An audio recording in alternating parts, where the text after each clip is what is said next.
We're going to be in Daniel a little bit. We're going to flip back to Revelation, then we're going to come back to Daniel. So hold your finger in Daniel when you get there. Daniel chapter 3. You, O king, have made, this is 10 and 11, y'all, verses 10 and 11. You, O king, have made a decree that every man who hears the sound of the horn, flute, lyre, trigon, psaltery, and bagpipe, and all kinds of music is to fall down and worship the golden image. Whoever does not fall down and worship shall be cast into the midst of the furnace of blazing fire. Then they go on to tattletale on the Hebrew boys, right? Okay, so they were like, oh, Nebi, you done made these rules, and these 3 Hebrew boys, they ain't about one. I don't know if you heard about it or not, but we, the righteous ones, are here to tell on them. That's basically how it was, right? Now, of course, I'm paraphrasing. Nobody called him old Nebi.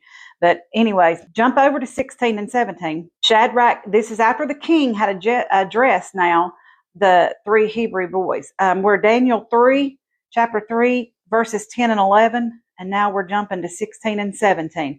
So Shadrach, Meshach, and Abednego replied to the king, O Nebuchadnezzar, we do not need to give you an answer concerning this matter. If it be so, our God, whom we serve, is able to deliver us from the furnace of blazing fire, and he will deliver us out of your hand, O king. But if he don't, let it be known to you, O king, we're not going to serve your gods or worship the golden image that you have set up. In other words, they had already made up their mind. They had already determined that regardless of what happened, they had made up their mind.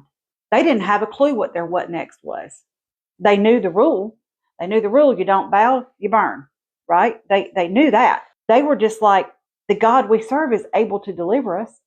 They didn't have a clue what their what next was. They just knew they were all in. Their willingness to do, to serve, and move forward with God was 100%.